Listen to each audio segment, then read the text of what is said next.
ce document sur un phénomène. Regardez cet homme, ici photographié dans un cadre officiel après son élection, il y a 4 ans en Uruguay. Il s'appelle José Mujica et il est sans aucun doute le président de la République le plus modeste du monde.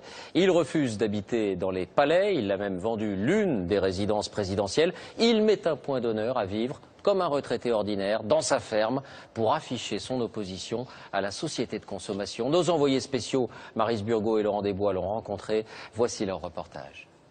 La maison est tellement modeste qu'on se pince pour y croire.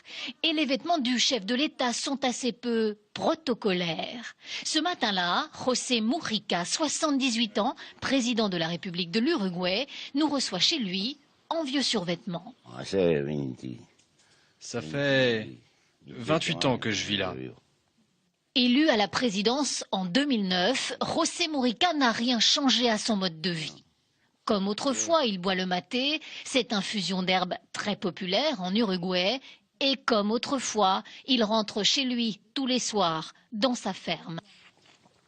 Il y a bien une maison pour le président avec un parc et tout ce qui va avec.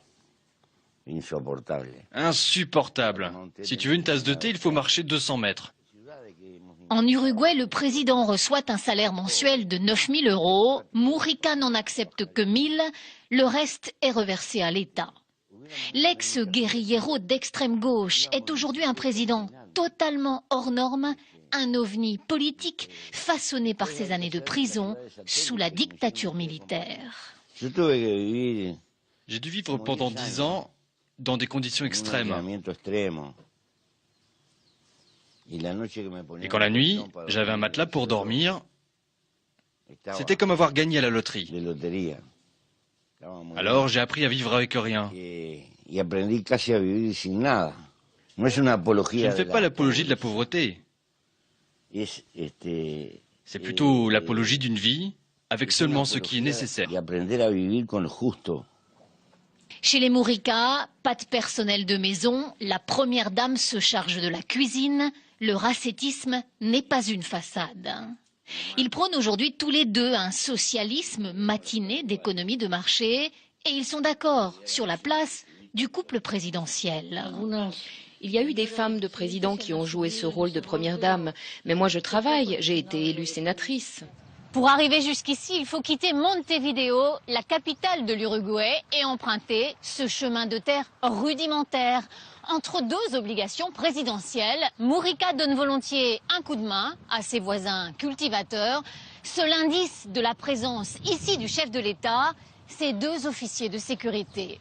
Dans son bureau présidentiel, ici au cœur de la capitale, il ne porte jamais de cravate. Un chef d'État atypique pour l'un des pays les plus stables d'Amérique latine. L'Uruguay affiche aujourd'hui une croissance économique honorable et un taux de chômage à moins de 6%. Mais c'est surtout dans les campagnes et les milieux les plus défavorisés que Mujica est très populaire. Pas d'avion privé pour ce président. Ce jour-là, il atterrit dans un appareil de la garde civile à Salto, au nord du pays. Il a troqué son survêtement contre un jean. Il vient inaugurer des logements sociaux pour des mères célibataires. Le président se laisse embrasser et photographier avec bonhomie. Ses gardes du corps ont ordre de ne rejeter personne. Il est un exemple pour nous. Avant lui, personne ne reversait son salaire, c'était même plutôt le contraire. On avait le sentiment qu'on nous volait.